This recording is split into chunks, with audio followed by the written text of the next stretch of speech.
Shavuot à toutes et à tous. Grâce à Midrashet Yehuda Manitou, on a le plaisir d'écouter le Rav Shmuel Elikan. Et tu ouvres une nouvelle série. On parle toujours de Torah, de psychologie, mais tu veux nous parler d'un thème tout particulier, c'est les rêves. Chalomot, les Chalomot. Exactement, alors merci Yoann. Oui, la question des rêves, c'est une question qui préoccupe beaucoup la psychologie, de manière générale, la psychanalyse. Toute la base de la psychanalyse de Freud a commencé avec la question sur les rêves comme passage vers l'inconscient, les rêves comme possibilité de voir autre chose, un autre aspect de ce qu'on a, et finalement, ça influe beaucoup sur notre manière de percevoir les choses. Les rêves sont quelque chose de très, très important. Les rêves sont le contraire de l'état d'éveil. Donc, à l'état d'éveil, on excelle à identifier des modèles logiques et déterministes, mais on a tendance à supposer qu'on doit être réveillé pour fonctionner. Et c'est pas forcément le cas. Le rêve nous apprend on peut apprendre à agir même dans notre sommeil. Et en fait, au cours d'un cycle de 24 heures, il y a un autre état dans lequel notre cerveau il est pas moins actif. Et certains chercheurs pensent même qu'il l'est davantage. Et peut-être notre cerveau il est encore plus actif pendant qu'on dort. Il s'agit de la phase de sommeil accompagnée de mouvements oculaires rapides, qu'on appelle en anglais REM, Rapid Eye Movement, mouvement d'yeux rapide. D'accord? Donc dans ce moment-là, c'est le moment où on rêve. C'est là où les moments où apparaissent les rêves. Il y a toutes sortes de théories là-dessus en neurologie. Durant cette phase, on parvient mieux à discerner des liens qui sont moins évidents et plus lointains, qui prédisent des événements qui ont peut-être une forte probabilité de se produire ou pas. Et il y a beaucoup d'expériences qui ont montré qu'on arrive à faire des liens dans les rêves qu'on n'arrive pas forcément à faire quand on est éveillé. Une chercheuse israélienne, elle a dit, la force est à moukar les mouzar, est à mouzar les moukar. C'est la définition du rêve. C'est-à-dire rendre ce qu'on connaît étrange et rendre étrange ce qu'on connaît. D'accord? C'est ça la définition. En tout cas, elle est neuropsychiatre et c'est sa définition du rêve. Et on pourra en discuter. Mais je vais vous amener ici quelques expériences qui ont été faites. En 1999, Robert Stickgold, qui était psychiatre à la faculté de médecine de l'université d'Harvard, et des collègues à lui, ont montré qu'après nous être réveillés d'une phase de sommeil paradoxal, on fait des associations entre des événements qui sont plus éloignés que ce qu'on a l'habitude de faire à l'état d'éveil. Par exemple, lorsqu'on disait un mot comme chaud, les participants, à l'étude, ils avaient davantage tendance à répondre par le mot soleil. Alors que quelqu'un qui était complètement réveillé, l'association première, quand on disait chaud, c'était froid. D'accord? La tendance, c'est toujours de dire le contraire. Si on fait une association d'idées, je vous dis chaud, vous direz froid. Mais si vous venez de vous réveiller, vous aurez plus tendance à dire soleil. Alors que le soleil, il est plus éloigné de l'association première qu'on peut avoir. En 2009, il y a une psychologue de l'Université de Californie, du nom de Denise Kaye. Et elle, avec des collègues, ils ont fait aussi une grande étude. Ils ont mené des tests impliquant des mots apparemment sans lien. Par exemple, pensez à une série de mots comme filante, acteur et poussière. D'accord? Quel est le lien entre ces mots-là? Bon, alors le terme qui va sûrement vous venir, ce sera star ou étoile, n'est-ce pas? Donc c'est une étoile filante, un acteur qui est une star et une poussière d'étoiles, etc. Ceux qui avaient plus de sommeil REM, c'est-à-dire Rapid Eye Movement, ceux qui avaient plus dormi, trouvaient plus facilement le lien entre les mots. C'est-à-dire plus on dort et on a de temps de rêve, plus on est capable de trouver les liens entre les mots. D'accord? Donc ça, c'était une des choses qu'ils ont réussi à démontrer en 2009. Et dans une étude publiée en 2015, Murray Barsky, qui est chercheur sur le sommeil à la faculté de médecine de l'université d'Harvard, et d'autres collègues à lui, ont examiné plus en profondeur les liens probabilistes.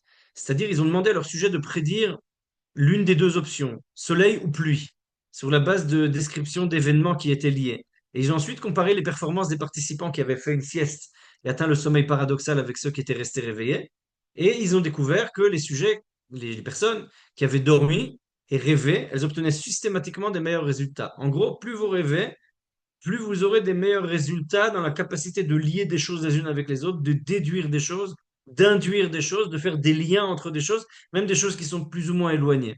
Et donc, sur la base de tout cela, on peut dire qu'on excelle à faire des associations verbales qui sont pas évidentes juste après s'être réveillé, juste après le sommeil REM, juste après avoir rêvé, juste après avoir eu un mouvement rapide Dieu pendant notre sommeil, parce que notre cerveau, il est activé durant ce sommeil par nos rêves et il se prépare à identifier des modèles d'expérience et d'événements qui sont probabilistes, qui sont potentiels et qui sont pas évidents.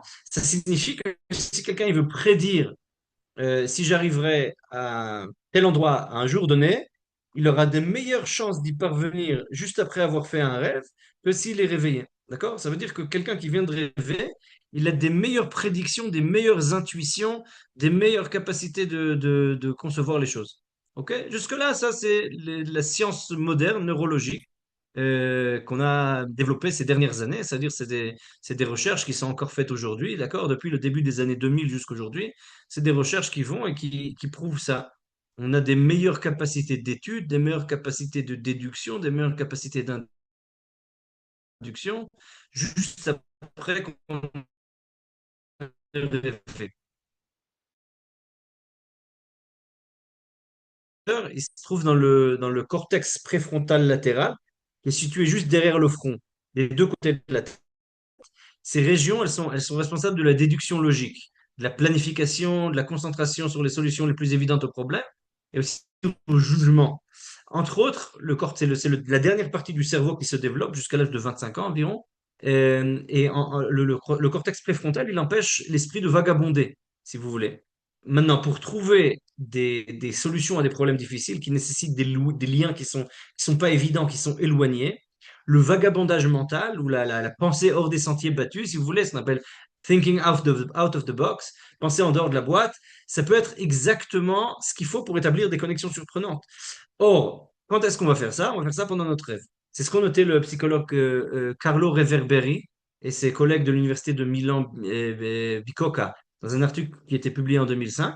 Et l'équipe, elle a présenté à des patients souffrant de lésions au cortex préfrontal latéral des problèmes complexes qui nécessitaient de penser hors des sentiers battus.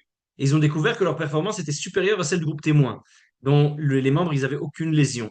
Mais en fait, on n'a pas besoin d'une lésion cérébrale pour exploiter ses capacités. On a ça pendant le sommeil. On a ça pendant le rêve. Le cortex préfrontal latéral, il n'est pas activé. Et ça entrave la déduction logique, mais renforce la capacité à établir des liens peu évidents. Maintenant, c'est intéressant parce que ça rejoint d'une certaine manière Freud qui disait que pendant le sommeil, il n'y a pas la partie du surmoi, encore super-ego, le surmoi qui vient et qui juge un jugement moral et qui dit ce qui est bien et ce qui est pas bien. En fait, c'est ce même cortex préfrontal qui est responsable du jugement, d'accord, qui est pas activé pendant le sommeil. Et donc, on a toutes sortes d'idées qui vont de tous les côtés. Et ça permet d'entraver la déduction logique, d'une part, mais de renforcer la capacité à établir des liens qui ne sont pas du tout évidents. Ce qui nous semble connu devient tout d'un coup étranger, et ce qui nous semble étranger nous semble connu. Et il y a des choses comme ça de liens qui se font, des connexions qui sont requises pour créer des associations et des bons intuitifs qui peuvent se faire uniquement par le sommeil, par le rêve. Maintenant, des personnes, des lieux et des événements familiers, ils peuvent apparaître dans nos rêves, mais comme le cortex préfrontal latéral n'est pas activé, on le vit presque jamais tel qu'ils sont dans la réalité. Alors je peux me dire dans mon rêve, oui, je me rappelle, j'étais là, mais je vois comment c'est dans mon rêve, c'était pas exactement comme je l'ai vu dans la réalité. Ou au contraire, je vois quelqu'un dans mon rêve, je sais que c'est quelqu'un d'un membre de ma famille, mais il n'a pas l'air comme ça. C'est-à-dire, la personne m'a l'air familière, étrangère à la fois. Et en fait, les personnes, les lieux, les expériences, elles sont recombinées pour créer une sensation de familier étranger qui peut être parfois bizarre. Donc il semble que le familier devient bizarre parce que dans le rêve, on ne vit pas des souvenirs tels qu'ils sont, mais on crée une image qui se connecte à des souvenirs et à des expériences. L'image du rêve, elle est étrange parce qu'elle représente un schéma qui est créé par la combinaison de différents éléments associés à des personnes, des lieux, des événements différents. Et pendant ce sommeil-là où nos yeux ils bougent et on rêve, notre cerveau il se prépare à identifier des liens éloignés ou des schémas qui ne sont pas évidents pour les personnes et les lieux et les événements, exactement de la même manière qu'après le sommeil, on arrive mieux à faire, quand on a rêvé, on arrive mieux à faire le lien entre les mots étoile, filante, acteur et poussière et dire, ah voilà, le mot qu'on recherche c'est étoile, et c'est star, etc. Voilà, donc ça c'est, si vous voulez, le, la, la, la base biologique et neurologique. Ceci étant posé, on sait comment ça fonctionne biologiquement et neurologiquement. On sait que pour arriver à ces conclusions-là, on a, on est arrivé par toutes sortes de choses au fil de l'histoire. Maintenant, on va essayer de regarder comment ça figure dans le judaïsme, depuis l'époque biblique jusqu'aujourd'hui.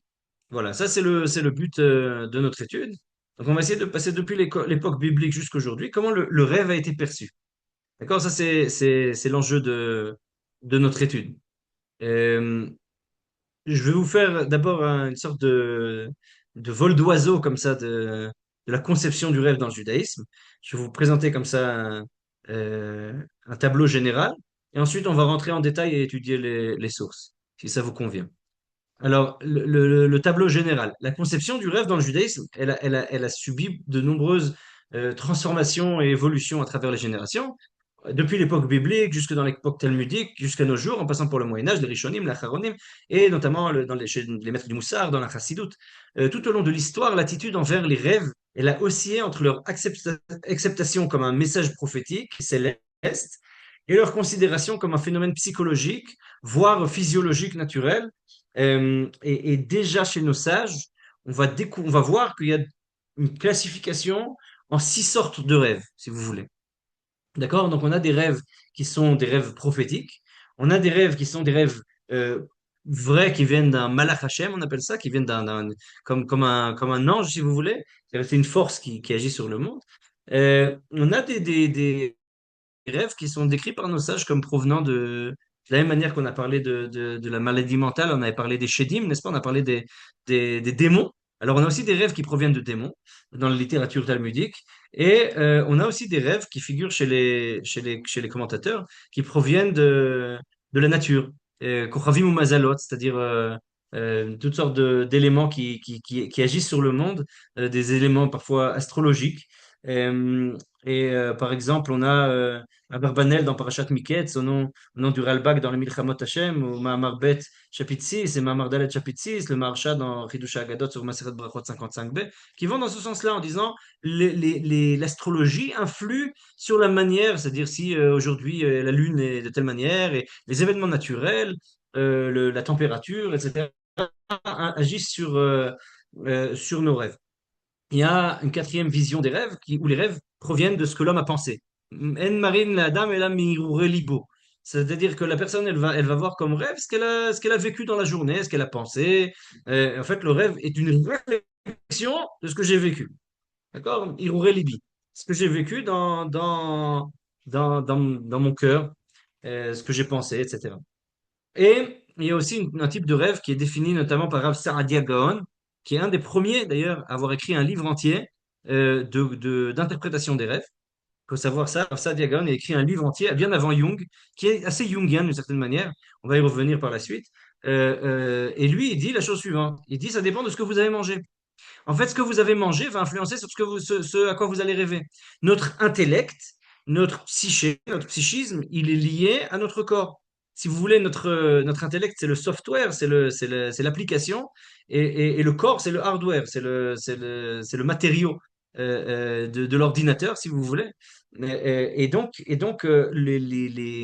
nourriture va influencer sur ce à quoi on va rêver. Il écrit ça, Rav Saadia Gaon, dans son livre Emunot Vadeot, dans l'introduction, en long et en large. Rabbeinu Bachia sur Bereshit 41.1 aussi reprend ça, et Ben Ezra sur Kohelet 5.1 aussi, etc., etc. Bon, j'ai une longue liste de sources sur le sujet, mais voilà, donc on a énormément d'auteurs qui vont dire ça.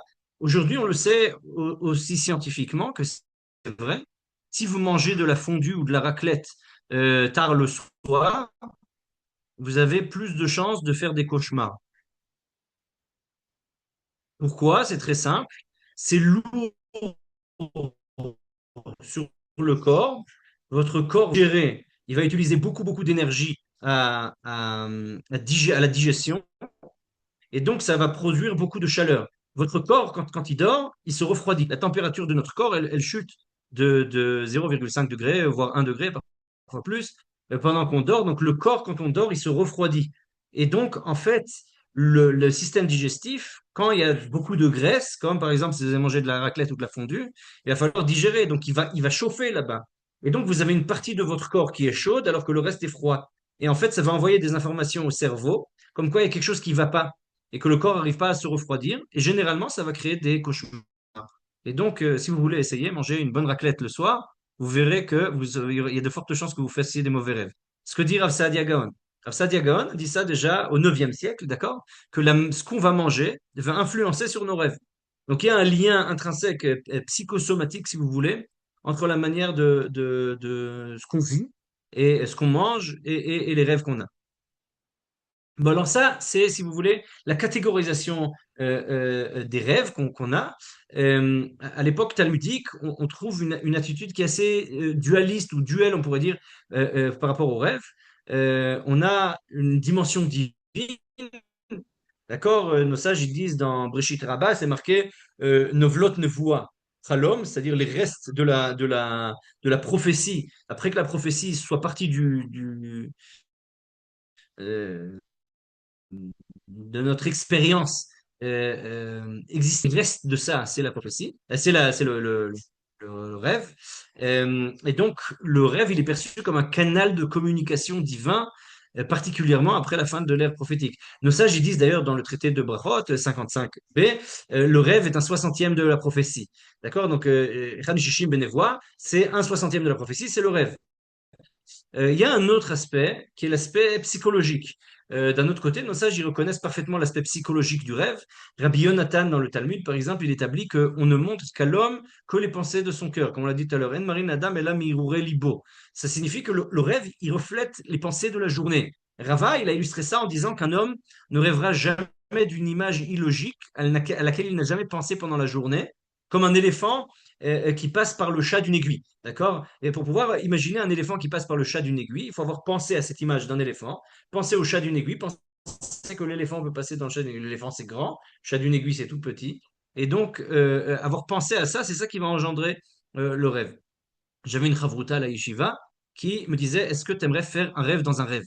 Alors je lui ai dit, pourquoi? Il m'a dit, moi, j'aime bien faire des rêves dans des rêves. Alors toute la journée, plusieurs fois, je me pince en me demandant, est-ce que je ne suis pas en train de rêver? Le fait que je me pose la question et j'y réfléchisse fait que mon esprit, mon cerveau va penser à ça et pendant la nuit, je vais avoir des rêves dans des rêves. Voilà. Donc, si c'est un exercice qu'on peut faire pour rêver dans le rêve, c'est justement se dire, voilà, est-ce que je ne suis pas en train de rêver actuellement? Ok, donc tout ça, ce sont des indications que nos sages y donnent. Donc, d'un côté, il y a l'aspect divin, si vous voulez, prophétique du rêve, et de l'autre côté, il y a l'aspect psychologique du rêve. Le rêve, c'est que un reflet de ce que la personne a pensé. Dans le Talmud, et on va l'étudier par la suite, on va voir que, il y a une grande force qui est donnée à l'interprétation des rêves. Le poter, c'est la personne qui vient de donner l'interprétation, elle est plus grande que la personne qui vient dire son rêve. C'est-à-dire la grande différence entre Freud, si vous voulez, ou Lacan, ou Jung, ou enfin toute la psychanalyse de manière générale, où on va essayer d'interpréter les rêves, essayer de voir comment les rêves sont une voie vers l'inconscient et la Torah, c'est que le, le rêve dans la Torah, il a un sens, il est comme une lettre qui doit être interprétée. Et une fois qu'il est interprété, il y a pas de, on va pas le reprendre, on va pas le réinterpréter. D'accord? Par exemple, je vais chez un psychanalyste, je lui raconte mon rêve, il va me donner une interprétation. Je vais aller chez un autre psychanalyste, il va me donner une autre interprétation. Dans le judaïsme, c'est pas comme ça. J'ai un rêve. Une fois que quelqu'un a donné un pitaron, il a donné une solution au rêve, le rêve est solutionné, il n'y a plus à l'interpréter. Le rêve n'existe plus. D'accord? C'est comme un livre qui a été lu et qui est détruit, si vous voulez. C'est comme une iguérette, une lettre qui a été lue et qui n'a plus de sens, n'a plus de place à cela. Et donc, en fait, quand les gens ils allaient chez des Mekoubalim, des Kabbalistes, par exemple Rav Yehuda Ptaya à Jérusalem ou d'autres qui interprétaient les rêves, on leur disait, mais qu'est-ce que t'es arrivé de quoi? Les gens ils disaient, mais ça y est, j'étais chez le Rav, il m'a donné le pitaron, il m'a donné la réponse à mon rêve. Il n'y a plus de rêve, il n'y a plus rien, on ne va pas réinterpréter. Les rêves ne sont pas interprétés, les rêves sont résolus. Vous comprenez la différence de langage entre la psychanalyse et la vision biblique et talmudique, pas biblique non, talmudique du rêve, c'est que le rêve dans la vision talmudique, il est résolu, il n'est pas interprété, il n'y a pas d'interprétation du rêve, on va résoudre le rêve. D'accord? Vous comprenez? Il y a quelque chose ici à résoudre. Le rêve, c'est une interrogation qu'on doit résoudre, et c'est pas le même langage, c'est pas le même lexique, c'est pas la même manière de penser. Si vous voulez, le paradigme du rêve dans le Talmud, c'est pas le même que le paradigme du rêve dans la psychanalyse. La psychanalyse, on va interpréter les rêves, c'est une voie pour accéder à l'inconscient, alors que dans le Talmud, on va résoudre les rêves. Une fois que le rêve est résolu, c'est fini. Il n'y a plus de place pour ce rêve-là. Et donc, le pouvoir de l'interprète est très grand. Il y a des histoires assez étonnantes là-dessus dans le Talmud, dans le traité de Brachot. Dans le traité de Brachot, on a plusieurs pages qui sont consacrées aux rêves. La page 55 à la page 57, et on a deux pages qui parlent des rêves et qui racontent des histoires assez extraordinaires. Notamment, on a la figure de Bar Hedia, qui est un interpréteur de rêves que Abaye et Rava, ils allaient consulter. Abaye, il le payait et il a reçu des bonnes interprétations qui se sont réalisées, alors que Rava, qui était pauvre, il n'avait pas payé les interprétations qu'il a reçues pour le même rêve, parce que Abaye et Rava étudiaient ensemble, donc ils avaient les mêmes rêves. Il a reçu des interprétations terribles qui se sont aussi accomplies. Et donc Rava, il a découvert plus tard que Baredia, il avait un livre qui stipulait explicitement que Akol Oler Achara Poter, les rêves suivent la bouche, c'est-à-dire qu'il a compris à ce moment-là que la responsabilité des conséquences tragiques, elles incombaient à l'interprète. Le rêve, il est résolu. Une fois qu'il est résolu, il va s'accomplir selon la manière dont on va le résoudre.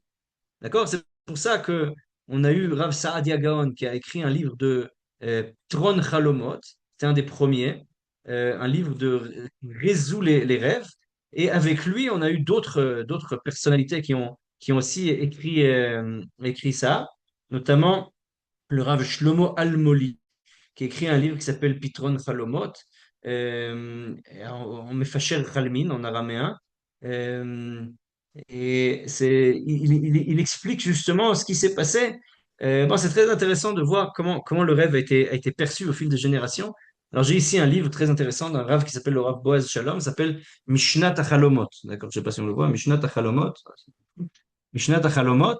Et ce livre-là, il contient plus de 700 pages d'interprétation des rêves, tous les motifs qu'on peut avoir des rêves, des histoires sur les rêves. Voilà, alors et toutes les sources qu'on peut avoir sur les rêves, etc. Euh, euh, Énormément de motifs aussi qui vont revenir, qui font partie de l'inconscient collectif juif, de l'inconscient collectif talmudique, et qui va être interprété comme tel. Par exemple, quelqu'un qui voit qu'il vole dans l'air, hein, imaginons quelqu'un qui se sent voler, il te fait foutre ba'avir. Ouais, quelqu'un qui voit qui, qui, qu'il est entre le ciel et la terre. Alors, le Rav Ben Ishraï, il dit dans Shut Torah Lishma que ça veut dire que il doit faire un tikkun. Il explique quel tikkun il doit faire parce qu'il est entre le ciel et la terre. Euh, c'est quelqu'un qui a l'impression qu'il vole dans les airs comme ça, qui court, qui saute et qui passe de plusieurs cent amot, voire plus, en marchant, en sautant.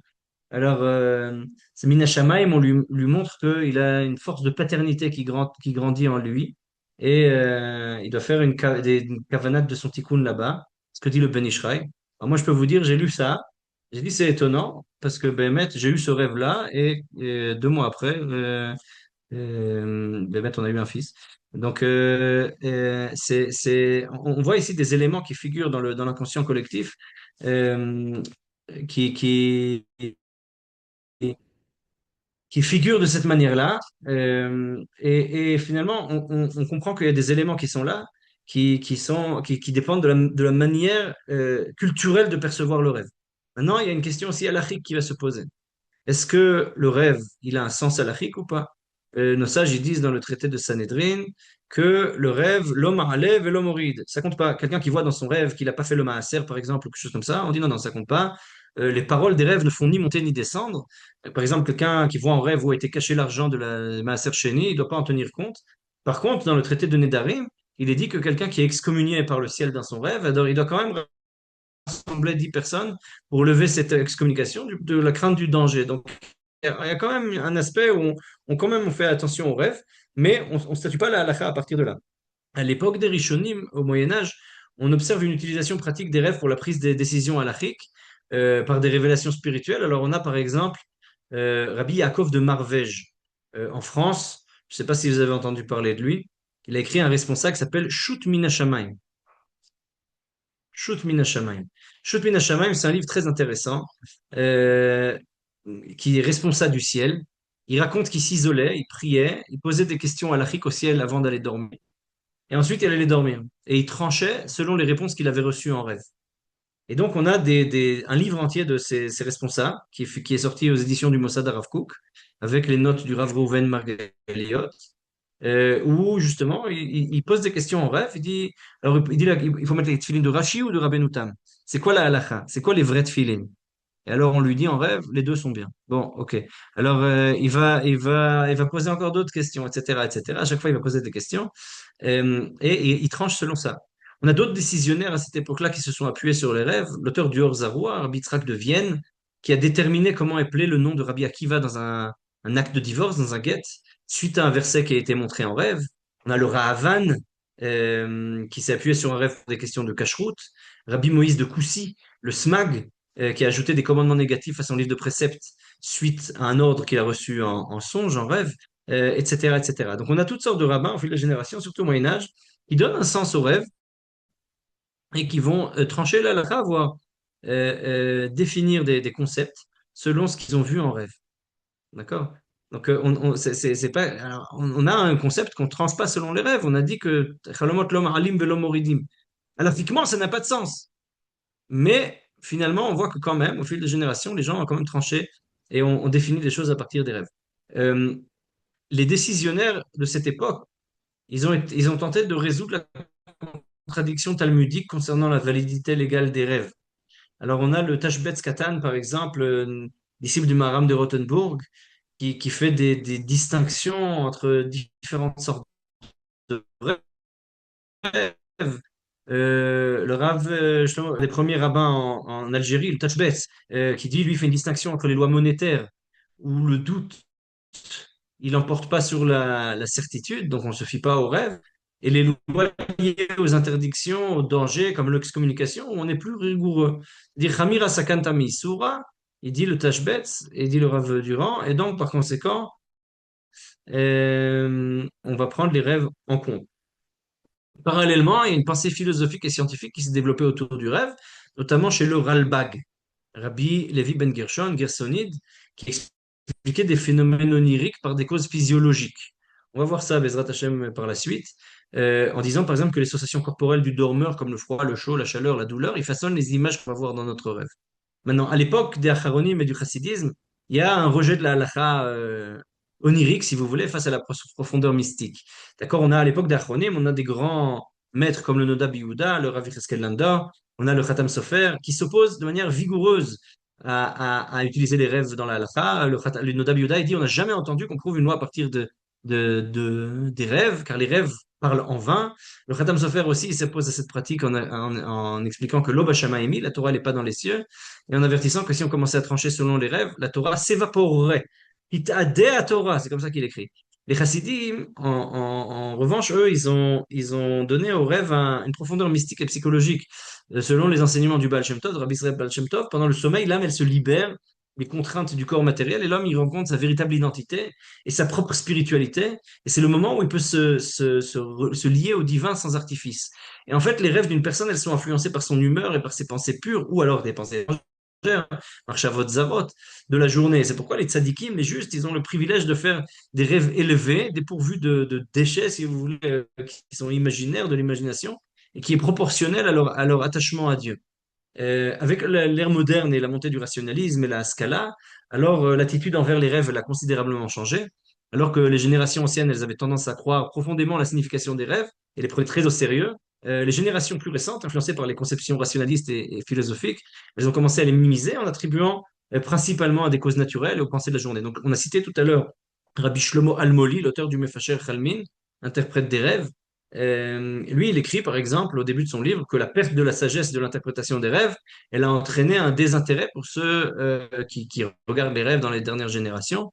Ça n'intéresse plus vraiment aujourd'hui. On a des grands leaders spirituels du monde Haredi, comme le Chazon Ish, le Rav Steinman, qui, par exemple, écrit leurs écrits que on a tendance à rassurer ceux qui sont effrayés par le rêve en disant de nos jours, il ne faut pas prêter attention aux rêves, on n'est pas au niveau de personnes qu'on révèle des choses du ciel, même en rêve. Donc les rêves plus vraiment de sens. Et on a des concepts de Atavat Halom et Tanit Halom, qui aussi, le Chazon Ish, par exemple, va dire aujourd'hui, on n'utilise plus tellement ça. Seulement en cas de grand besoin, si un rêve il revient 3 fois de suite et qu'il nous obnubile et que ça devient difficile à vivre. Mais l'adoucissement du rêve, la Tavat Cholam, finalement, c'est un processus, un procédé que Chazal il institue, qu'une personne troublée par un rêve, elle peut accomplir un rituel devant 3 amis qui transformeront l'interprétation du rêve en bien. Donc à condition qu'elle ne soit pas allée vers quelqu'un qui lui a fait le pitaron du Cholam, qui lui a résolu le rêve. Mais on va faire ça devant des amis pour le rendre bien que le pitaron soit bon, la résolution soit bonne. Et donc, elle peut également citer une prière spéciale pendant la bénédiction des prêtres, Birkat Kohanim. Et certains font aussi un ta'anit halom si le rêve les dérange vraiment. Alors, ils jeûnent. Euh, et à partir de là, ça, c'est censé aider pour le jeûne. Le Shulchan Aruch dit que c'est même permis pendant le Shabbat, alors que le Shabbat on doit manger, mais on a le droit de faire un Tanit Ralom même pendant le Shabbat. Le Rav Kook, il explique que le mécanisme de ce jeûne, il fonctionne d'un point de vue psychospirituel, c'est-à-dire le mauvais rêve il témoigne d'une corruption, d'une tendance négative dans l'âme de la personne. Le but du jeûne, il n'est pas magique. Il est destiné à adoucir la nature de l'homme, à l'amener à se repentir, à faire tchouva, c'est le but des jeûnes finalement, comme le dit le Rambam dans Ilkhot Tchouva, chapitre 2, à 2, et à encourager pardon, oui, Ta'aniot, Bet Bet, oui, et à encourager à purifier ses traits de caractère. Ça, c'est ce que dit le Rav Kook. Et ainsi, on répare la racine du problème psychologique qui a engendré ce rêve effrayant en faisant tchouva. Voilà ce que dit le Rav. Donc, je vois que vous avez posé ici des questions qui peuvent interpréter les rêves, alors toute personne qui connaît les rêves, c'est-à-dire soit des kabbalistes qui ont la traduction prophétique, soit des gens qui savent comment interpréter les rêves. Il y a des traditions pour ça. Il y a une différence entre rêve, névoie et Ruach HaKodesh, oui, bien entendu. Ce sont des degrés différents. Le névoie, c'est la prophétie. Ruach HaKodesh, c'est un degré moindre de prophétie, comme le dit Maïmonide dans le Guide des Égarés, deuxième partie, chapitre 32 et 33. Et le concept de rêve, il est encore moindre, c'est-à-dire c'est un degré beaucoup moins élevé de spiritualité. Voilà, ça c'est, si vous voulez, le tableau général. Maintenant, on va, avec votre permission, essayer d'étudier un peu euh, tout ça. Voilà. Alors, on va regarder comment les rêves figurent euh, dans la Bible. D'accord? C'est ça l'idée. L'idée, c'est vraiment d'essayer de comprendre comment ça figure dans la Bible et à partir de là, d'essayer de dire, OK, qu'est-ce qui s'est passé? euh, comment on en est arrivé là, etc., etc. Donc, si vous voulez, l'idée, c'est vraiment de voir quels sont les rêves, quel est leur sens, et comment on en est arrivé à tout ça, et essayer de voir un peu ça dans les sources. Ah, voilà. OK. On voit bien, ouais, c'est bon.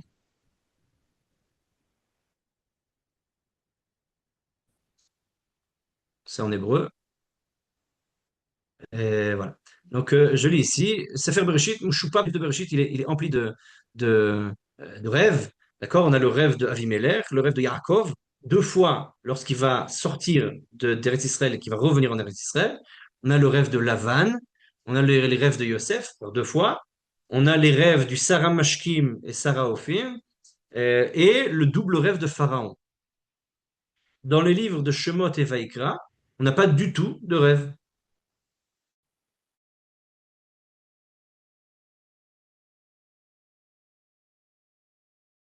Dans le livre de Bamidbar, on a le rêve de Bilam, dans Bamidbar 22. Une fois, Akadosh Baruch Hu, il parle à, à Aaron et à Myriam à propos de la femme couchite. C'est marqué Isha couchite asher lakach. Et couchite, ça peut avoir différentes significations. Il y en a qui disent que ça veut dire qu'elle était de peau foncée, d'autres ils disent au contraire. Certains disent qu'elle était très belle, d'autres disent au contraire que ça veut dire qu'elle était pas belle. Bon, il y a différentes interprétations qui sont données dans ce terme-là. Le verset dit la chose suivante. Vayomer Shimuna Devarai. Dieu il dit à Aaron et à Myriam, écoutez mes propos. Im yeneviechem Hashem b'mar'a elav etvada, b'chalom adaber bo Elochen avdi Moshe.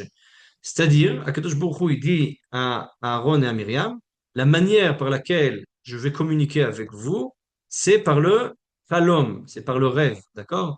Moi, je communique avec vous par le rêve. L'ochen avdi Moshe, avec mon serviteur Moïse, ça fonctionne pas de cette manière-là. PLP adaberbo umare lo bechidot. Et avec Moshe, je vais parler de manière directe, pas par des allusions, pas par des images, mais par une vision réelle, directe. Sur ça, je les appelle aspakleria meira, aspakleria she'ena meira. D'accord? Donc, Aaron et Myriam, ils sont à un degré de prophétie moindre, et donc, du fait qu'ils sont dans un degré de prophétie moindre, Akadosh Baruch Hu va se dévoiler à eux par le rêve. Donc, on a ici aussi un rapport au rêve qui est assez particulier, c'est un moyen de communication avec Akadosh Baruch Hu. Dans le livre de Dvarim, le rêve est rappelé une fois dans la paracha du Navi. Dans la paracha de Re'eh, c'est marqué Kiakum bekir becha Navi ocholem chalam venatan elecha otomofet. Et si se lève parmi toi un prophète ou quelqu'un qui rêve des rêves, hein, quelqu'un qui a un rêve, venatan elecha otomofet, il te donne un signe du fait qu'il a un message divin. D'accord? Donc le cholem chalom, c'est un signe de quelqu'un qui a une communication avec quelque chose de transcendant. Chez les Nevi'im et dans les Ketuvim, chez les prophètes et dans les écrits, les Chalomot, les rêves, ils figurent chez Gidon, dans le livre de Shoftim au chapitre 7, avec Chalom Midiani, qui arrivait jusqu'aux oreilles de Gidon, et Shlomo, dans le livre de Melachim, au chapitre 3, où il a eu la sagesse, Isaïe, au chapitre 29, Chalom Achazon al Ariel, le rêve qui est du temple, finalement. Et dans le livre de Irmiyahu, euh, au chapitre 23 et 29, de manière très négative à propos des faux prophètes. Ce qui rappelle d'une certaine manière ce qui est marqué dans le livre de Dvarim sur les gens qui sont des faux prophètes et qui viennent dire qu'ils ont eu des rêves. Et aussi peut-être chez Shaoul, auquel on ne répond pas en rêve. C'est marqué dans le livre de Samuel 1, chapitre 28, verset 6. Veishal Shaoul badonai, velo anau Adonai gam bechalomot, gam baurim, gam banevim. Akadosh Baruch Hu, il lui répond pas ni dans les Urim vetumim, ni par les Nevi'im, par les prophètes, et ni par les Chalomot. C'est-à-dire que Shaoul a demandé par le rêve et a essayé d'atteindre une vision prophétique par le rêve. Dans le livre de Yoël, au chapitre 3, de manière positive, Ziknechem Chalomot Yichalmun, vos anciens rêveront des rêves. Et dans Yov, dans le livre de Job, seulement dans des aspects négatifs. Au chapitre 20, par exemple, Kichalom Yaouf, ça partira comme un rêve. Et au chapitre 33, Bechalom Chizyon Alayla, etc., etc. Donc c'est toujours dans les aspects négatifs, des choses qui ne tiennent pas. Elles sont comme des rêves, elles n'ont pas de concrétude et elles vont finalement s'évaporer, s'évader et ne pas avoir de consistance. On trouve encore le rêve dans le livre de Kohelet, dans l'Ecclésiaste, chapitre 5, qui va à Chalom Berov Inyan. Parce que le rêve vient avec beaucoup de Inyan, beaucoup d'intérêt. Ou Sefer Daniel, dans le livre de Daniel, on a les rêves de Nebuchadnezzar qui rappellent d'une certaine manière les rêves de Pharaon, et on a les rêves de Daniel lui-même. Donc la racine Chalam, fait Lamed même, qui parle justement du fait de rêver, elle ne figure que dans le livre de Bereshit autant de fois, 48 fois dans le livre de Bereshit. D'accord? Donc le concept de Chalom, il est avant tout quelque chose de très présent dans le livre de Bereshit. Donc si vous voulez, le concept de rêve, il figure avant tout dans Bereshit. C'est très intéressant ce point-là, parce que Bereshit, c'est le livre, si vous voulez, de la préhistoire. C'est le livre de la fondation de notre identité. Et c'est là que le rêve figure, le plus en tout cas. On a des responsables très intéressantes qui s'appellent Shuchivat Sion. Au Siman 52, il nous dit la chose suivante. Donc, c'est un rabbin qui vit au XVIIe siècle et il dit la chose suivante. Dalecha ki inyane achalomot em dvarim mechusim. Sache que les idées, les choses qui sont liées au rêve, ce sont des choses qui sont voilées, vestumim, mais qui sont fermées, c'est-à-dire qu'il faut réussir à les ouvrir. Vesibatam ne'ilama. Et leur raison, leur causalité, elle est complètement voilée, mais ene basar vadam, on la connaît pas, elle est pas devant les yeux des vivants, des hommes. וגם יש בהם דברים המתנגדים זה לזה במקרא ובדברי חז"ל. Et si on regarde bien, on verra que on a des contradictions chez Chazal et dans la Bible. Donc toute notre recherche maintenant, notre archéologie, si vous voulez, qu'on va faire sur le rêve, depuis la Torah jusqu'à aujourd'hui dans la littérature rabbinique, dans la littérature biblique, talmudique et rabbinique, il faut savoir, nous dit le Shut Tzion, vous allez trouver des contradictions et des choses qui sont complètement antithétiques. Pourquoi? On en a déjà parlé. Il y a plusieurs aspects dans le rêve, plusieurs conceptions. Ces conceptions, elles existent ensemble au sein du judaïsme, mais elles vont créer une incapacité à lire les choses de manière simple.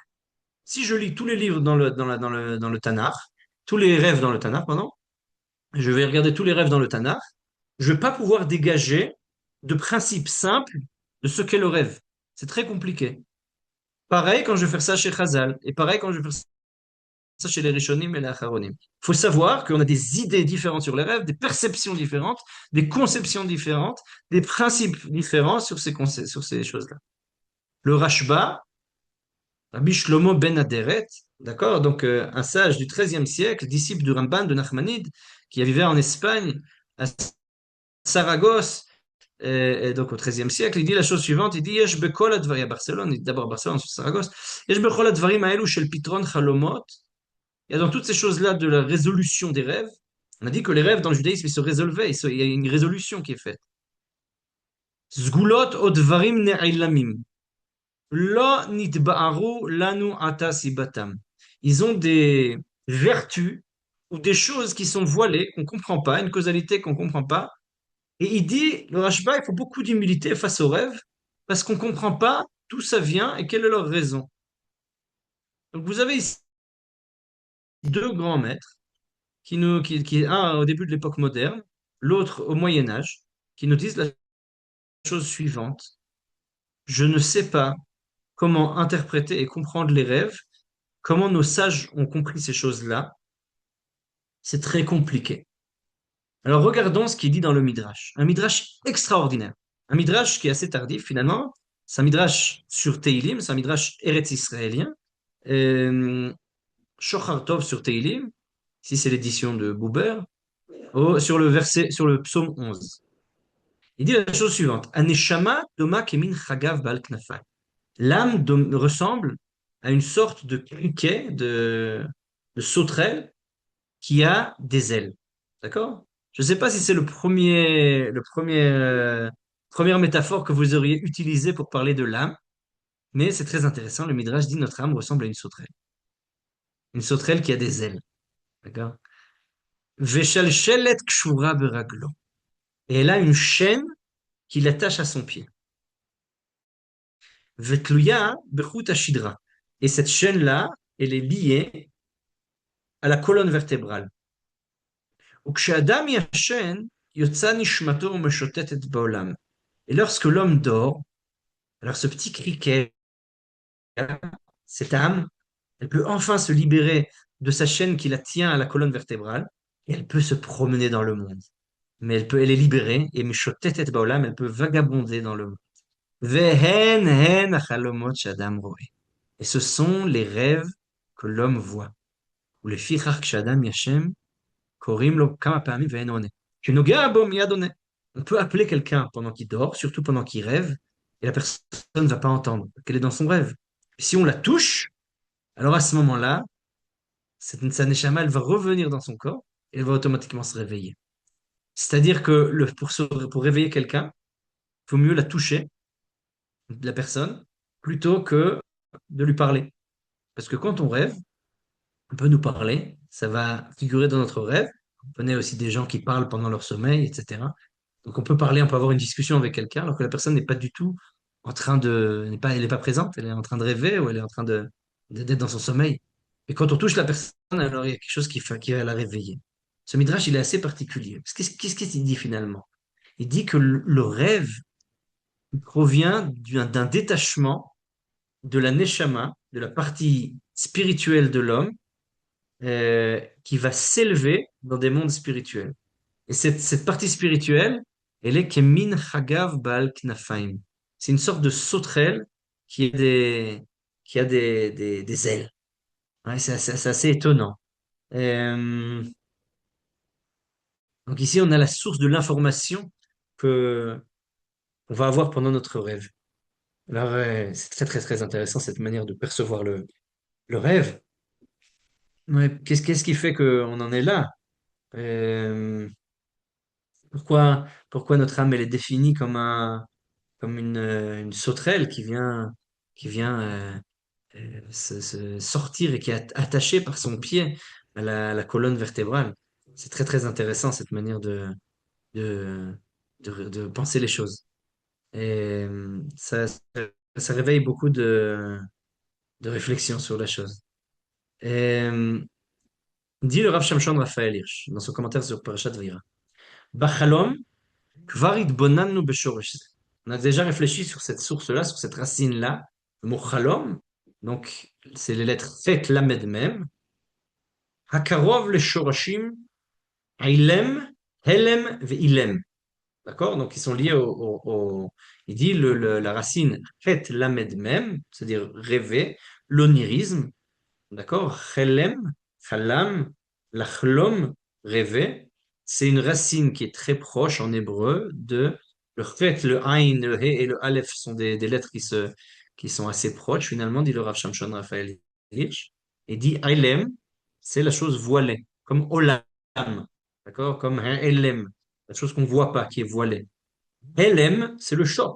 Et ilem, c'est la personne qui ne peut pas parler, qui est muette, le mutisme. Donc on a ici c'est cette idée-là de violence aussi.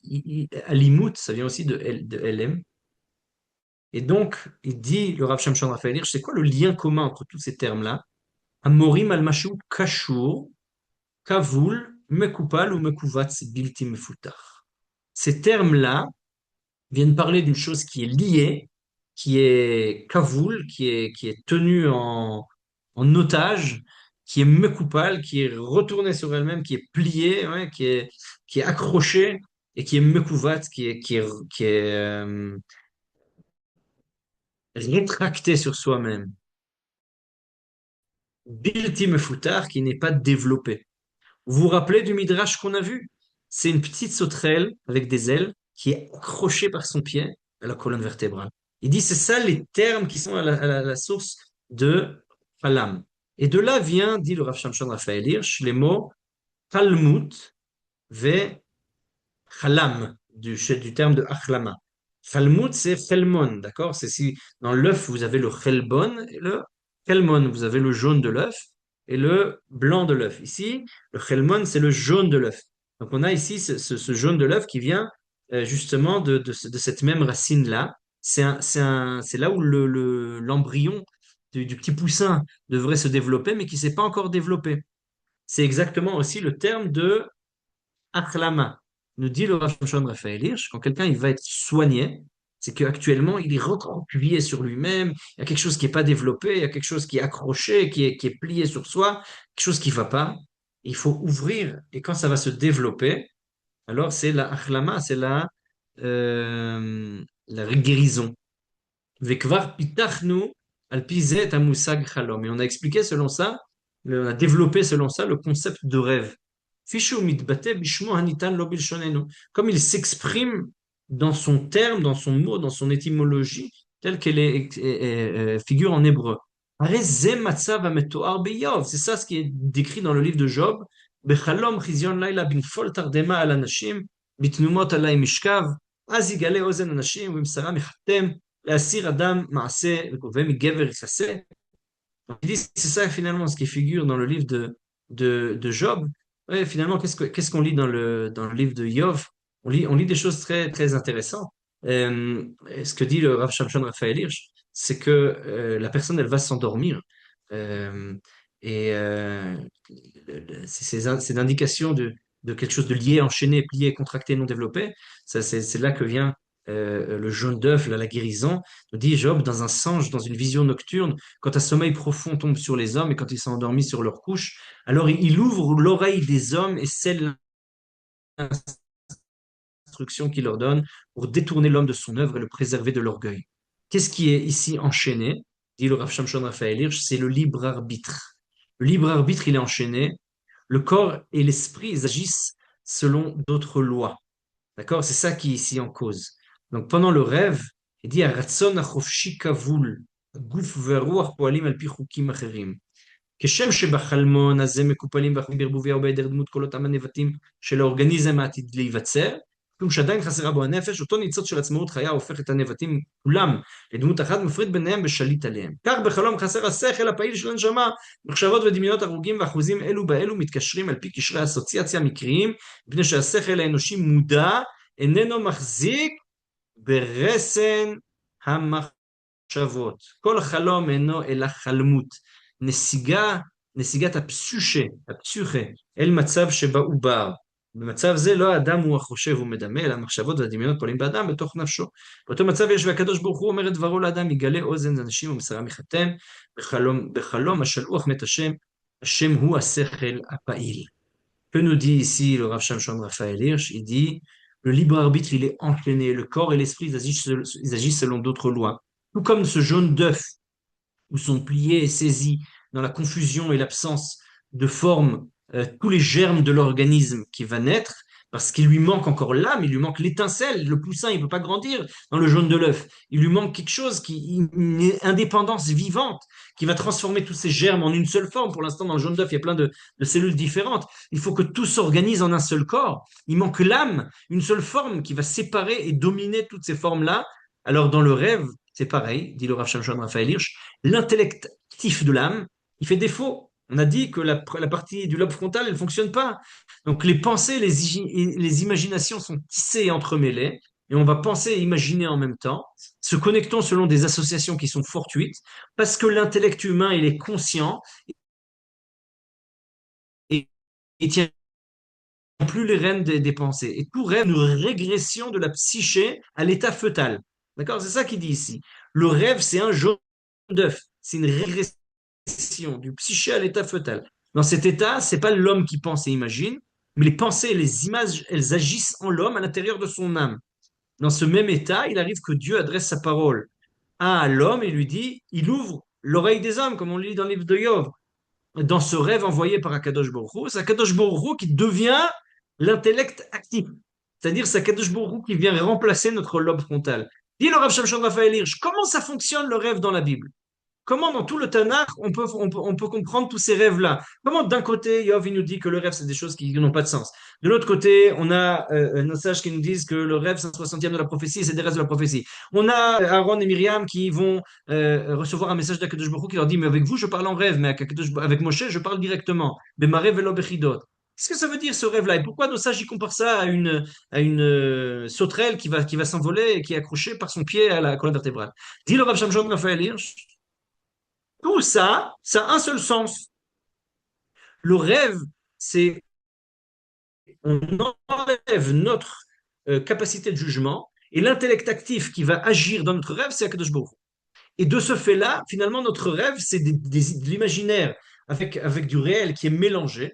C'est comme un jaune d'œuf avant qu'il se soit développé. Et c'est ça l'intellect qui va agir dans le rêve. Et c'est pour ça qu'on appelle ça chalom. Et c'est pour ça que Akadosh Baruch Hu peut se dévoiler là-dedans, parce que c'est une sorte de mix, de melting pot, de toutes sortes d'imagination et de spiritualité et de choses qui vont se mélanger. Et l'intellect actif dans le rêve, ça va être Akadosh Baruch Hu. Si on le laisse rentrer, bien entendu. Parce que si l'homme est plein d'images qu'il a vues pendant la journée, qui ne sont pas des images qui permettent l'imaginaire divin, si vous voulez, alors ça va être plus compliqué. C'est ce que dit le Rav Shamshon Raphaël.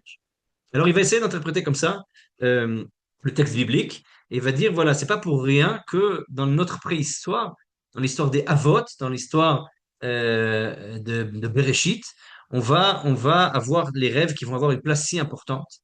C'est les rêves qui vont définir quand on va partir en Eretz Israël. C'est les rêves qui vont dire quand on va sortir d'Eretz Israël. C'est les rêves qui vont dire quand on peut aller en Égypte. C'est les rêves qui vont définir ce qui va se passer en Égypte. Et c'est les rêves finalement qui vont former le peuple d'Israël. C'est pas pour rien. C'est parce que c'est comme un œuf qui doit être formé, Akadosh Baruch Hu, il se met dedans. Voilà les propos du Rav Shamshon Raphaël Hirsch. Bon, je vois que notre temps est limité. Bezrat Hashem, on continuera la prochaine fois. Voilà, on va essayer de voir la définition du Rav Shlomo Pappenheim, qui est une définition différente. Il vivait à la même époque que Racham Shabshon Raphaël Hirsch, plus ou moins dans les mêmes lieux. D'ailleurs, sa fille est devenue, non, sa petite fille est devenue la fameuse Madame Pappenheim qui allait voir Freud. Donc, on va pouvoir voir tout ça et Bezrat Hashem, à partir de là, essayer de comprendre comment ces visions qu'on a dans le Tanakh, dans la Bible, elles se sont avancées au fil de générations et dans la littérature talmudique jusqu'à dans la Chassidoute et dans le mouvement du Moussar et dans la Haskalah, comment le rêve a été perçu au fil des générations. On peut poser une Voilà. On question. essaie aujourd'hui de donner une sorte Oui, je Est-ce finis que, juste, j'ai dit, je résume ce qu'on a vu. Aujourd'hui, j'essaie de donner une vision généralisée et on a commencé un peu à étudier dans la manière de voir les rêves de manière biblique. Oui, dites-moi. il y a une possibilité. Je m'excuse, c'est un peu personnel, mais c'est la première fois que j'entends parler du rêve de cette manière et c'est très intéressant. Et c'est très nouveau pour moi. Euh, Non-voyante, c'est mon cas. Si vous dites que c'est par rapport aux images qu'on a vues, Mhm. etc., alors qu'est-ce qui va remplacer? Bon, je sais qu'il y a des rêves, mais ça ne suffit pas. S'il n'y a pas d'image, alors comment on peut rêver? Les personnes qui ne voient pas, par quoi ça passe leur rêve si elles n'ont pas d'image? Et les images qu'on peut avoir, ce sont des images intellectuelles, ce sont des images de l'esprit. C'est pas forcément des images réelles. D'accord? Si je vais essayer de dire à quelqu'un qui est non-voyant de naissance, comment je vais lui expliquer qu'est-ce que la couleur rouge? Si j'essaye de vous expliquer ce qu'est la couleur rouge, si vous avez jamais vu la couleur rouge, ça va être très compliqué pour moi de vous expliquer. Alors, je peux demander ici aux gens présents qui savent ce qu'est la couleur rouge, comment expliquer la couleur rouge, c'est compliqué. On ne sait pas, mais il y a différents moyens d'essayer de rapprocher. On peut dire que c'est quelque chose qui est chaud, c'est quelque chose Non, qui peut marquer non, une la question, je vais un connotation, peu la etc. préciser. Je vais un peu la préciser si ça ne vous dérange pas. La Mhm. question, c'est Bien sûr. si, bon, d'abord, moi, je ne suis pas non-voyante de naissance, mais peu importe. Mais la question Mhm. est, comment est-ce que je peux me souvenir d'un rêve? Parce que quand on rêve, on voit des images, on voit des personnes, Mhm. etc. Mhm. Je n'arrive pas à savoir d'ailleurs si je me rappelle de mes rêves ou pas, c'est pas très important. Comment est-ce que je pourrais me rappeler de visage, etc., si ça fait très longtemps que je ne vois plus? Comment je peux voir dans Mais mon c'est pas rêve simplement les si gens je qui ne voient vois pas, pas c'est dans aussi la les gens réalité? c'est les gens qui se rappellent pas. Par exemple, je vois dans mon rêve quelqu'un, un ami que je n'ai pas vu depuis longtemps. Je sais plus comment sa figure elle est. Ça fait trop longtemps que je l'ai pas vu. Mais dans mon rêve, il me semble présent. Donc il est à la fois présent et à la fois il est pas comme enfin, ça veut dire dans le rêve, il y a toujours un mélange entre notre mémoire et entre quelque chose d'une image qu'on va voir, quelque chose qui dans mon rêve, je vais savoir que c'est mon ami, mais quand je vais le voir, il me semble pas comme mon ami. C'est possible que dans mon rêve, je rêve à des gens que je connais et quand je les vois dans mon rêve, ils n'ont pas du tout la tête des gens que je connais. Je pense que beaucoup de gens ici peuvent s'identifier à cette expérience-là. Ouais. C'est-à-dire, c'est quelque chose le fait de voir, c'est pas une mémoire. D'accord? C'est une image qu'on va inventer dans notre esprit. Bon. Le rêve, comme quelqu'un écrit ici, oui, le rêve est fait de symboles, tout à fait. Le rêve est fait de symboles. Le rêve, il y a quelque chose dans le rêve qui est, comme le dit ce midrash-là qu'on a étudié, c'est comme une sauterelle qui est enchaînée à la colonne vertébrale, qui peut enfin s'échapper, et il y a quelque chose dans ce mouvement de liberté qui amène quelque chose d'extraordinaire et qui amène elle s'envole beroum olam, dans des grandes hauteurs spirituelles, et tout d'un coup, Kadosh Baruch Hu peut figurer dans notre rêve. Alors ça figure de toutes sortes de manières, chacun en fonction des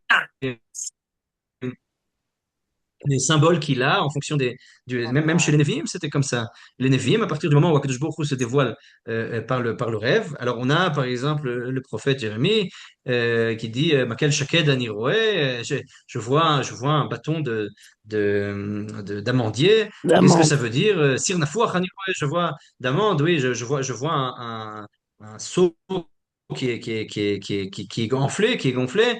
Et qu'est-ce que ça veut dire? Et il demande dans sa prophétie elle-même, qu'est-ce que ça veut dire, etc. Donc, et nous ça, il dit dans le traité de Sanhedrin, En shnen neviim mitnabim besignon echad. Il n'y a pas deux prophètes qui ont la même manière de parler. Pourquoi? Parce que chacun il a ses propres motifs, ses propres symboles, ses propres perceptions, ses propres manières de voir et de comprendre les choses. Et donc, par conséquent, il va percevoir les choses avec ses propres images, ses Mhm. propres manières de voir. Si moi, par exemple, et je vois un verre, ça évoque certaines choses pour moi du fait de mon vécu et de mon étude et de ma sensibilité. Pour d'autres personnes qui vont voir le même verre, qui ont un autre vécu, une autre sensibilité, une autre étude, ils vont voir d'autres choses. D'accord? Donc, c'est pareil dans notre esprit, dans les symboles qu'on a dans l'esprit, notre manière de percevoir, elle est toujours différente. Et finalement, c'est comme ça que ça fonctionne. Et Akadosh Baruch Hu, il parle à chacun en fonction de ses Peut-être que propres. ça, peut-être que ça passe plus par la parole que par les sens. Mais dites-moi, Comment? le rêve, oui, le rêve, ça passe uniquement sur la personne qui va résoudre le rêve. On a dit ça, effectivement. Le rêve, il va être résolu. Et à partir du moment où on le résout, c'est Par la uniquement par la parole parole. plus. Par la parole. Je voudrais vous Quand poser on une vit le question rêve, au sujet de la résolution. oui. Non, il n'y a pas de problème. Je finis juste ma phrase. Je disais, quand on vit le rêve, on le vit avec des symboles, avec des images, etc. Mais quand on va le résoudre, il est résolu par la parole. Et c'est la parole qui va définir finalement. C'est Oui. du langage, c'est du langage. Et Moi, j'ai justement la psychanalyse, c'est du langage surtout. Oui, mais là, justement, c'est pas de la psychanalyse. C'est ça la différence. Oui, C'est d'accord. la différence entre la psychanalyse et le judaïsme, c'est que le judaïsme, il veut pas interpréter le langage et les rêves. Il veut résoudre le rêve. D'accord? C'est pas exactement la même chose. C'est pas les mêmes termes, c'est pas le Ok, même mais concept. qu'est-ce que ça veut dire résoudre? Qu'est-ce que ça veut dire résoudre un rêve? Laissez-moi poser ma question, s'il Résoudre un vous rêve, plaît, ça c'est veut. en rapport. Je peux Allez-y, poser ma allez-y, question allez-y. là maintenant? Allez-y. Je ne comprends pas Allez-y. cette histoire de permettre à n'importe qui de résoudre un Mhm. rêve et c'est comme un verdict sans appel. C'est extrêmement Mhm. dangereux. Tout à fait. Vous avez raison. Non, c'est vrai. C'est extrêmement dangereux. Oui, Eh bien, c'est-à-dire c'est qu'il y pour a, ça il y qu'on a. dit qu'il ne faut pas raconter son rêve à des gens, à son rêve à quelqu'un qui ne vous aime pas. Il faut être sûr que la personne va bien l'interpréter. Sinon, il faut surtout s'abstenir de raconter à quelqu'un qui ne nous aime pas ou avec qui on n'a pas des rapports très amicaux ou très affectueux. C'est important d'aller chez quelqu'un. Si on veut résoudre le rêve, selon le judaïsme, il faut aller chez quelqu'un qui connaît bien euh, la manière de résoudre les rêves. Et si vous regardez dans les livres du Rav Saadia Gaon, du Rav Almoli et de nombreux livres qui ont été écrits pour résoudre les rêves, donc il y a des livres qui ont été écrits au fil des générations, d'accord? Euh, alors on est malheureusement, on vit aujourd'hui dans une génération où il y a des gens qui se permettent qui se permettent de dire qu'ils comprennent dans les rêves, qui viennent résoudre des rêves alors qu'ils n'ont pas la formation pour, si vous voulez. Et dans le Shla Kadosh, déjà, le Shla est dit, dans Vavé Amoudim au chapitre 24, ידוע שכל מה שמראים לאדם בחלומו, מראים לו עניינים כדי לעשות תשובה וכדומה. Tout ce que l'homme y voit, c'est finalement pour pouvoir faire tchouva, pour pouvoir s'améliorer, etc. Et si on va chez quelqu'un qui nous dit autre chose, alors ça crée des problèmes. Euh, une des personnes qui criait là-dessus et qui a écrit énormément sur ce sujet-là, c'est le Rav Yaakov Israël Kanievski, le père de Raphaël Kanievski, donc le Stipler, qui a écrit en disant que c'est absolument horrible que des gens qui n'aient pas un amour infini pour le peuple d'Israël et pour les gens se permettent d'interpréter des rêves. Si quelqu'un il veut interpréter, il doit aimer de manière infinie. Et seule une personne qui peut aimer, qui aime vraiment, elle peut se permettre d'interpréter les rêves. C'est marqué en son nom dans le livre Toldot Yaakov à la page 132. Il y a des gens qui se permettent d'interpréter les rêves. Il dit Hem mekalkelim yoter mima shemo'ilim. Ils font plus de mal que ce qui sont Bien. utiles. Vehayom en bichlal mekubalim. Il dit aujourd'hui, il n'y a plus du tout de kabbalistes. Kabbalah tzarich lilmod mipi rav. La Kabbalah, il faut l'apprendre d'un rav. Vehem enam yodim klum. Et les gens qui viennent interpréter les rêves aujourd'hui ne savent rien du tout. Et il dit qu'il y a un Mekoubal qui est venu faire Gora Lagra en disant qu'il fallait pas faire un chidour avec quelqu'un. Il a dit ça fait énormément de mal à toute une famille. Et il dit Em machrivim vasur lalechet elem. Tous ces gens-là qui se disent kabbalistes ou baba, etc. Il dit le Stipler, le Rav comme Israël Kanevski, il dit ce sont des gens qui détruisent et c'est interdit d'aller chez eux. Et le fait que parfois ils ont quelques réussites, il ne faut pas amener de là une preuve. Voilà, c'est ce qu'il écrit. Donc, et voilà. Le Rav Yaakov Hillel, la Rosh Yeshiva de Mekoubalim, euh, il a écrit un livre qui s'appelle Tamim Tiye, et dans lequel il parle justement de ça. Et au début de son livre, il a plusieurs askamot qui parlent de ça, notamment du Rav Shar, du Rav Ben Zion Abba Shaul. Il y a aussi un Kuntras, un livre qui s'appelle Shema Garim.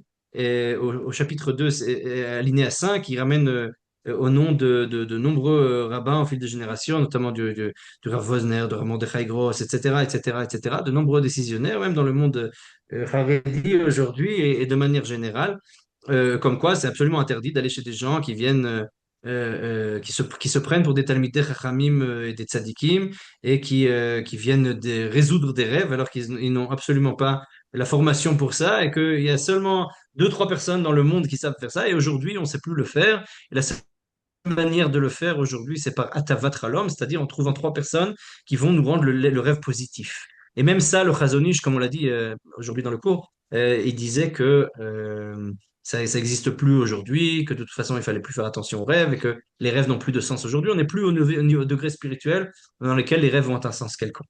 Donc on a ici une nécessité d'aller chez quelqu'un qui connaît les rêves, qui connaît les pikronotes, qui connaît les résolutions de rêves. Le tour, Rabbi Yaakov Baal HaTurim, dans Orach Chaim, au Siman Taf Kuf Samerchet, donc 568, au nom de Rabbi Amram et Rabbi Klonimus. Rabbi Amram, c'est un des Géonim, Rabbi Klonimus, c'est un des maîtres de Rashi. Il dit, et ensuite c'est marqué aussi dans le Avi Ezri, et c'est marqué aussi que ça dans Shulchan Aruch, Orach Chaim Resh Pechet, 288, alinéa 5. Il est interdit d'aller chez des gens qui ne sont pas Beki'in, qui ne sont pas spécialistes dans les rêves pour aller les résoudre. Ouais, et donc, le Baal HaTanya, le Baal Tosfot Yom Tov et le Liaraba et le Maharsham et le Kaf HaChaim, ils disent de nos jours, les rêves ont un sens différent que l'époque du Talmud. Et donc, aujourd'hui, les gens ne savent plus comment résoudre les rêves. D'accord? Donc, on a toute cette littérature-là. Et pour ces raisons-là, on a des livres qui ont été écrits. Euh, et le Sefer Chassidim, Rabbi Yehuda Chassid, au Siman Taf Mem Zain, 447, il dit Al yagid adam chalomo el al yirechet vechacham. On n'a pas le droit de raconter son rêve seulement à une personne qui a la crainte de la faute, qui est sage.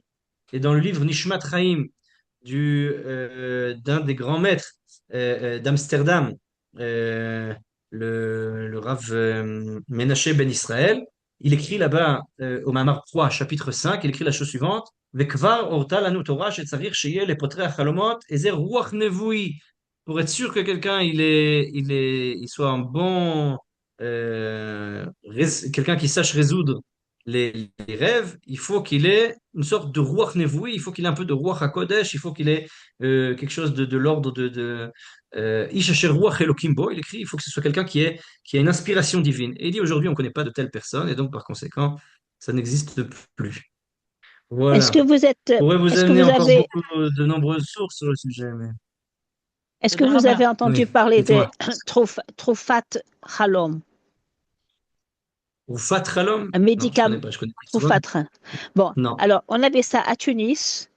Il y avait quelquefois, il y a des gens qui étaient Mhm, malades et les docteurs n'arrivaient pas mhm, à, à faire quoi que ce soit, à guérir la personne. Et tout d'un coup, il mhm, y a quelqu'un qui rêve de, de, de préparer un médicament.